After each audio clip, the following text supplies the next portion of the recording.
저는 이 바닷가 마을 말고 그 안쪽의 마을이 이제 신동 1구인데 그 동두머리라고 불리는 곳인데 거기서 태어났고 거기서 유년 시절을 보냈어요. 뭐 걸으면 뭐 한 10여 분 걸리는 거리인데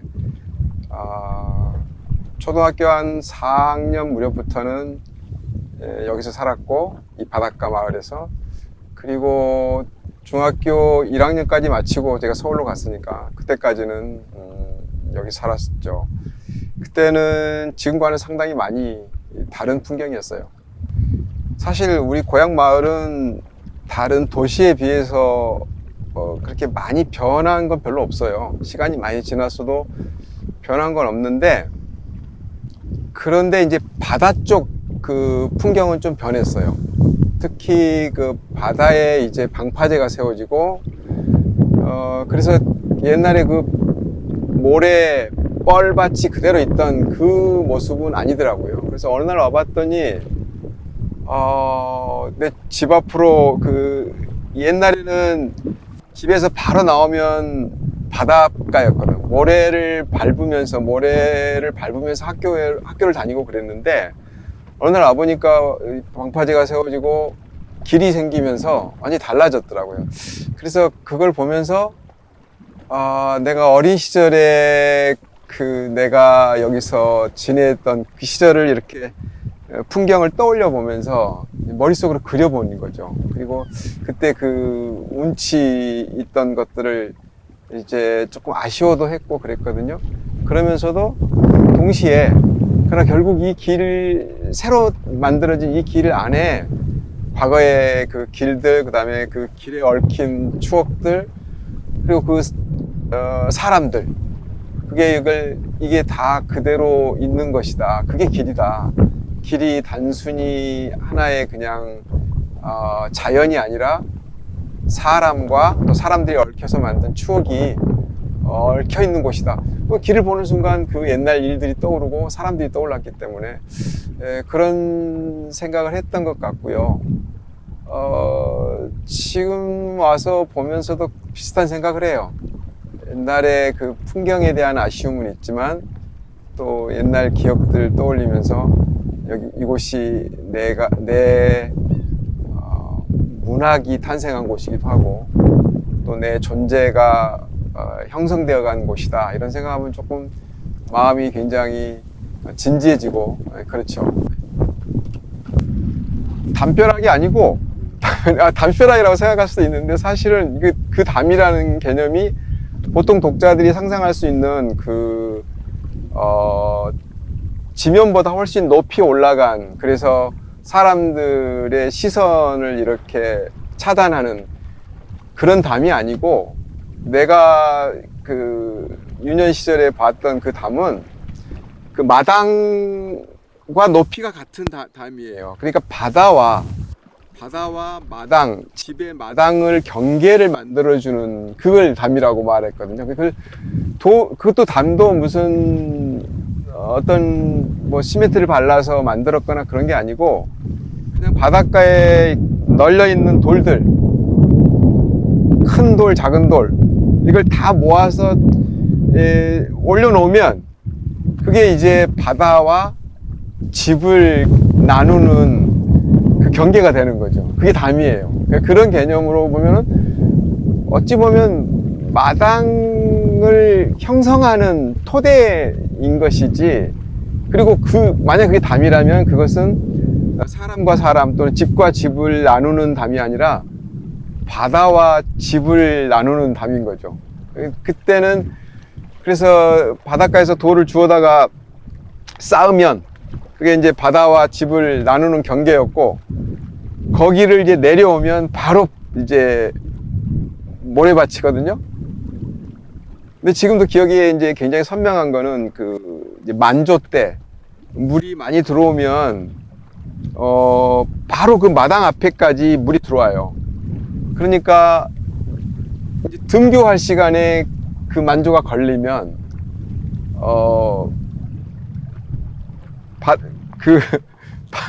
바지를 걷고 물속으로 들어가야 돼요. 안 그러면 거기서 나올 길이 없는 거죠. 그러니까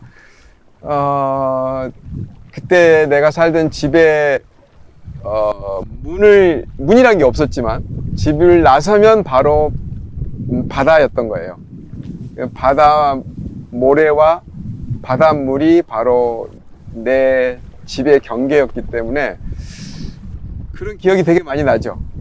그리고 심지어 이제 뭐 바람이 심하게 부는 날, 가령 이제 태풍이 오면 이제 파도가 치잖아요. 파도가 세게 치면 뭐 마당은 무조건 들어오고 물이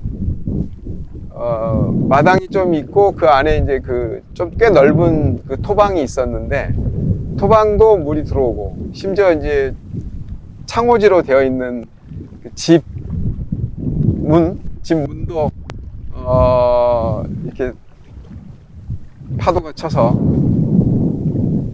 그 태풍이 지나가고 나면 나름 대규모 공사를 해야 됐었죠. 담도 다 허물어지니까. 그래서 다시 바닷가에 있는 그 돌들을 주워다가 다시 쌓고.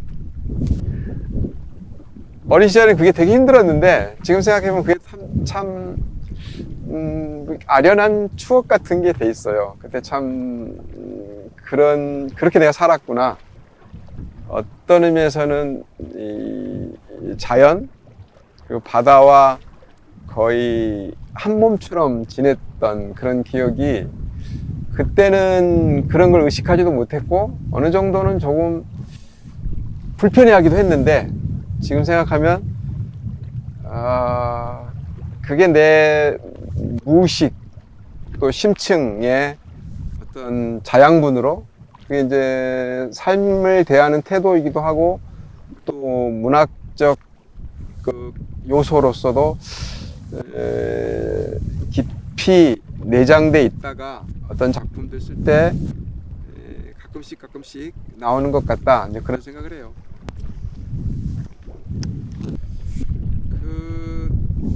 대부분 그렇지 않나? 대부분들 젊을 때는 그 여기가 아니라 저기로 떠나고 싶은 마음들이 있지 않나요? 대체로 젊을 때는 상대적으로 불만이 많죠. 현실에 대한 불만. 사실 그 현실에 대한 불만이 에너지가 되기도 하고 삶에 대한 의욕을 만들어내기도 하고 그래서 떠난다고 하는 것은 어떤 의미에서는 자기 발전의 그 동력을 자기 안에서 끌어내는 거니까 그렇게 좋게 의미 부여를 하고 싶어요. 근데 사실은 뭐 그런 요인들 그러니까 제가 그런 얘기 했었잖아요. 고향이라는 거는 산천이 아니라 사람들이 만들어낸 기억, 관계 그런 게 고향이다 이런 얘기를 제가 책에서 쓰고 그랬는데 그런 점에서 이제 저는 유년기 때 내가 그렇게 행복하다고 생각하지 않은 것 같아요. 뭐 실제로 이제 조금 뭐 그런 가족사 뭐 이런 게 조금 복잡하기도 했고 또 뭐 좀 뭐 가난하기도 했고 뭐 여러 가지로 그래서 늘 이곳이 아닌 저곳을 이제 꿈꿨던 것이고 그래서 여기서 충실하지 못했던 것 같아요. 여기 있는 사람들한테 뭐 어른들 친구들 다 포함해서 그래서 이제 뭐 책을 이제 좋아했던 것도 아마 그런 걸 거고 늘 다른 세계에 대한 동경이 있었고 그래서 고향을 되도록이면 이곳으로부터 멀어지고 싶다는 마음이 있었던 것 같고 그 심리적 거리가 좀 고향을 찾아오는 걸 조금 이렇게 머뭇거리게 만든 것도 있었던 것 같아요. 근데 나이가 조금씩 들어가면 그 아까 제가 얘기한 것처럼 그 자신의 내부의 어떤 원천으로서 작용하는 그런 자기를 형성하고 있는 존재의 근거 같은 게 결국 어린 시절에 고향에서 맛본 음식, 거기서 느낀 공기, 그리고 거기서 부딪힌 사람들과의 그런 그 기억들, 그게 좋든 나쁘든 거기서 형성된 그 정서, 그런 게 자신의 내부의 그 존재 방식 그리고 문학 요소를 이루는 것 같아요. 그러다 어느 순간 되면 나이가 들면 그것들을 깨닫는 순간이 좀 오는 것 같더라고요. 그런 게 아마 내가 내 작품 안에 고향을 이렇게 호출해서 고향 얘기를 쓰기도 하고 했던 요인인 것 같아요. 자신의 어떤 시절로부터 자기를 구별짓고 싶은 심리 같아요. 그런 것 같아요. 물론 고향일 수도 있는데 그거보다는 한 시절을, 그걸 성숙이라고 말할 수도 있겠지만 자신의 그 어떤 부끄러운 시절로부터 자기를 구별짓고 싶은 마음이 컸을 것 같고요. 뭐 다른 것도 다 비슷한 것 같아요. 다른 작품에도 이제 그런 것들이 뭐 단절의 의지 이런 게 나오는 거는 사람에 대한 또는 공간에 대한 것도 있지만 자기 자신에 대한 것, 내 자신의 내가 했던 지난 날이 늘 불만스러워서 그래서 그걸 끊고 싶은 마음이 그런 식의 소설적인 표현으로 나타나는 것 같고, 그리고 이런 것도 있는 것 같아요. 그래서 자꾸 소설을 쓰는 것 같아요.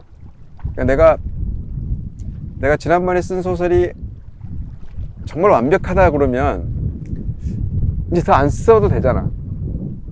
근데 늘 불만스럽고 내가 그걸 왜 썼나 싶고, 그럼 그 왜 썼나 싶은 그 소설을 다시 회수할 수는 없어. 그걸 회수할 수 있는 방법은 다른 작품을 쓰는 거야. 더 좋은 작품이라고 생각되는 작품을. 그럼 물론 그 새로 쓴 작품 역시 그렇게 썩 훌륭하지 않겠지. 그러니까 또 써야 되고. 그래서 나 같은 사람이 평생 쓰는 거지. 평생 지난번에 쓴 작품을 덮기 위한 작품을 또 쓰고 또 쓰고 하면서 마지막까지 가는 게 아닐까, 그런 생각이 드네. 지금 정말 잘 보이는데 내 기억 속에 그 가스마리 섬은 지금보다 훨씬 좀 색깔이 진했어요. 그러니까 지금 굉장히 약간 오늘 날씨 때문인지 모르지만 대체로 좀 허연 바위밖에 안 보이는 그런 느낌인데, 그때 내가 받은 거는 좀 색깔이 좀 있는 섬이었어요. 좀 진한 느낌이었고, 그 다음에 실제로 나무도 있었고, 나무가 한 그루가 가운데쯤에 있어가지고 멀리서도 보였거든요. 그리고 이제 그 사람들이 이제 저기까지 그 배를 타고 그 뭐라고 하죠, 소풍 가듯이 놀러 가고 그랬던 곳이에요. 저도 한번 따라가 본 기억이 있거든요. 근데 안에 올라가면 뭐 이렇게 울퉁불퉁한 바위들이 있긴 하지만 나무가 있었던 기억이 있고, 근데 이제 아까 가스마리 섬 얘기하면서 그런 얘기를 했는데, 저게 그 두 개의 가슴으로 이루어져 있잖아요. 근데 그 가운데 부분이 좀 뭔가 뭉개진 느낌이에요. 그래서 가슴 알이라고 하는 게 저 가슴 한쪽이 이렇게 뭉개진 그것이 어떤 가슴이 뭔가 너무 아파서 그걸 견딘 사람의 마음을 시각적으로 표현하면 저렇게 될까? 그런 생각을 하게 됐고, 그래서 내 작품 쓸 때 뭐 그런 표현을 내가 아마 썼을 거예요. 가슴의 한쪽이 좀 무너져 있는 그런 여성의 가슴을 연상시키는 섬이다. 뭐. 그랬던 것 같아요. 아이고, 고맙습니다, 선생님. 그 샘섬이 사실은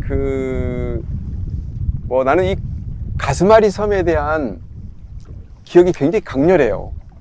어릴 때 이 고향에 많은 이제 뭐 지역들 또 어떤 장소들에 대한 기억이 있는데 가장 강렬한 곳이 저 가스마리 섬이거든요. 무엇보다도 나는 저 섬의 이름이 가스마리인 게 너무 신기하고 궁금했어요. 어떻게 섬 이름이 가스마리일까? 지금까지도 이렇게 명확하게 풀지는 못했는데 그게 내 어린 시절부터 계속해서 내 머릿속에서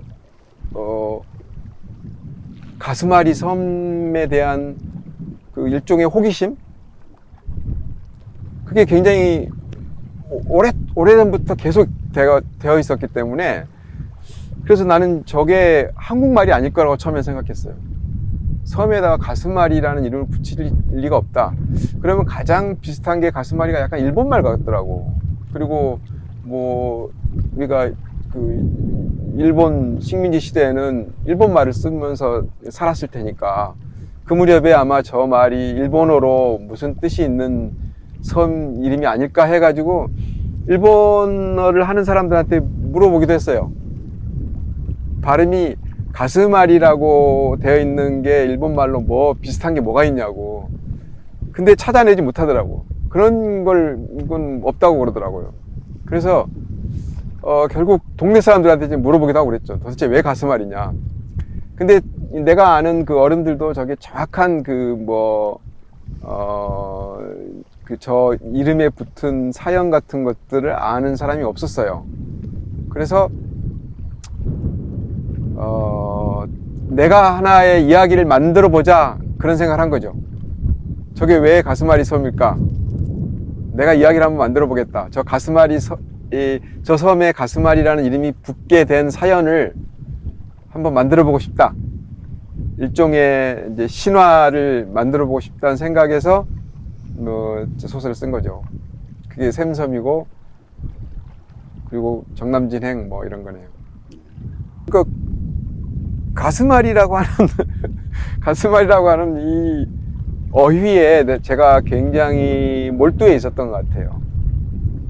그렇다면 이거는 어떤 한 인물의 비극적인 생애와 관련이 있을 거다. 근데 그 비극적인 생애는 집단적인 린치라든지 일종의 재난, 집단이 개인에게 가한 어떤 그 체벌의 양식을 띠고 있을 거다. 그리고 그러려면 역사적, 사회적 맥락이 있어야 될 거고, 뭐 그런 것들이 그 작품을 쓰게 했는데, 내가 유년기 때 경험한 그런 것들 중에 그런 게 있어요. 그러니까 마을 공동체는 아주 소규모 공동체잖아요. 마을 공동체가 자체적으로 그 공동체의 그 안전과 존립을 유지하기 위해서 때때로 그 공동체의 안전에 위협을 가한다고 생각되는 어떤 사람에게 가했던 징벌의 그 현장 같은 것들을 본 기억들이 있어요. 그게 이제 말하자면 이제 마당 멍석마리 같은 방식으로 나타났거든요. 내가 작품에도 그런 걸 썼을 텐데, 어떤 사람을 그 공동체의 모든 사람들이 한 사람을 멍석에 말아서 체벌을 가하는 징벌의 방식, 그런 것들이 나한테 굉장히 강렬하게 남아 있었던 것 같고, 뭐 그게 이제 저 작품을 쓸 때 여러 가지 요소들로 작용을 하지 않았나 싶어요. 그리고 거기 이제 한 개인의 일이 그 한 개인의 운명에만 영향을 미치고 마는 게 아니라는 생각도 거기에는 있었을 거예요. 한 개인의 어떤 행위가 집단 또 공동체 한 사회에 어떤 식으로 영향을 미치는가. 그리고 그 반대로 그러면 또 한 사람의 어떤 적극적이고 긍정적인 어떤 행위가 또 한 사회를 구원할 수도 있다. 그리고 이제 그런 그 생각이 거기에는 들어있죠. 죄의식과 그다음에 구원의 문제를 거기 이제 담아내고 싶었던 거죠.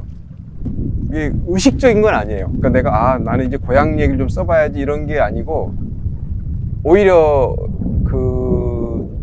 내가 스스로 내가 쓴 소설에서 무의식적으로 이루어진 것에 대한 발견이었는데, 그러니까 예컨대 나는 내 고향하고 전혀 상관없는 소설을 쓰고 있었어요. 뭐 무대도 다르고 이야기도 완전히 다른 이야기인데, 근데 내가 그 소설을 쓰면서 어떤 장면을 쓸 때 내 고향의 어떤 공간을 머릿속에 그리면서 쓰고 있더라고. 그러니까 일테면 이런 거예요. 지상의 노래 같은 소설에 보면 그 바닷가에서 뭐 이렇게 조금 떨어진 산에 무슨 군인 초소 같은 게 있었다는 말이 나오는데, 그 부분을 쓸 때 내가 어린 시절에 이 신동 마을에 여기 초소가 있었거든요. 군인들이 이제 와서 근무하는 몇 명이 있었거든. 그래 그 군인 아저씨들하고 동네 아가씨들하고 연애도 하고 막 이랬던 그런 기억이 있는데, 그때 그 공간, 그 보초 섰는 병사들, 이런 사람들을 떠올리면서 내가 쓰고 있더라고. 어떤 나무 또는 어떤 길, 어떤 특히 바다 풍경 이런 거 나올 때는 어김없이 내가 내 고향을 머릿속에 그리면서 떠올린 이미지를 글로, 문장으로 바꾸고 있다는 생각을 한 거죠. 그러니까 결국은 나는 고향에 대한 의식적인 어떤 글쓰기는 전혀 생각도 안 했는데도 불구하고 이미 하고 있더라. 그걸 발견했고, 그리고 아까 얘기한 것처럼 내가 고향에 대한 부정의 그 의지는 현실에 대한 불만 같은 것 때문이었는데, 그러나 결국 내 인자를 만들어준 게 고향의 그 바람과 공기였다는 생각을 하는 거예요. 내가 요즘도 깜짝깜짝 놀라는 게, 내가 요즘 먹는 음식이 다 그 어릴 때, 유년기 때 지겹도록 먹어가지고 막 지겨웠던 음식들을 너무 좋아하는 거예요, 지금도. 그게 그냥 그런 게 상징적인 증거인 거죠. 고향이라고 하는 곳이 어떤 곳인가 하는 것을. 그래서 앞으로도 그럴 것 같아요. 내가 의식적으로 고향 얘기를 써야지 하는 마음으로 글을 쓰진 않을 거예요. 근데 아마 나는 모든 글이 그렇다고 생각하거든요. 좋은 글은 의도하거나 기획해서 나오는 게 아니라 자기 안에 있는 것이 넘쳐서 어쩔 수 없이 유출돼 나오는 거라고 생각을 해요. 그래서 그렇게 나오지 않을까. 내가 생애민을 썼을 때 그랬고, 그래서 그런 식으로 자연스럽게 나오면 쓸 것이고요. 나오지 않으면 나의 다른 작품에 어떤 장면을 묘사할 때 무의식적으로 이렇게 스며 나오는 그것을 통해서 또 고향을 그리고 있겠죠. 그런 수도 있겠죠. 그렇게 생각해 주는 분도 있을 것 같고, 이제 그건 내가 의도한 건 아니지만, 근데 이런 건 있었던 것 같아요. 내가 내 소설에 매생이에 대해 썼어요. 우리 고향 사람들은 매생이 같다 하면서 매생이를 처음 썼는데, 지금은 이제 매생이를 모르는 사람이 없지만 서울에도, 그때는 매생이를 아는 사람이 거의 없었어요. 매생이가 서울에 오지도 않았고. 그래서 그것을 이제 알렸다 그러나? 그러니까 내 생일을 처음 글로 써서 알린 사람 이승우다 이렇게 말하는 사람도 있거든요. 이제 그런 식으로 정남진이든 또는 뭐 가스마리 섬이든 그거는 뭐 내가 어떤 고향을 좀 알려야지 하는 사명감 때문에 하는 건 아니고 내 안에 있던 것들이 자연스럽게 나온 것이고 그건 내 자산인 거니까. 그래서 그게 누군가에게 좋은 어떤 기억, 좋은 뭐 느낌을 준다면 뭐 그것도 괜찮다고 생각해요. 그러나 뭐 다시 말하지만 뭐 어떤 의도를 가지고 고향을 선전해야지 하는 마음으로 문학은 하게 되지 않을 거다. 그게 내 문학관이다. 그런 말씀을 드리고 싶네요.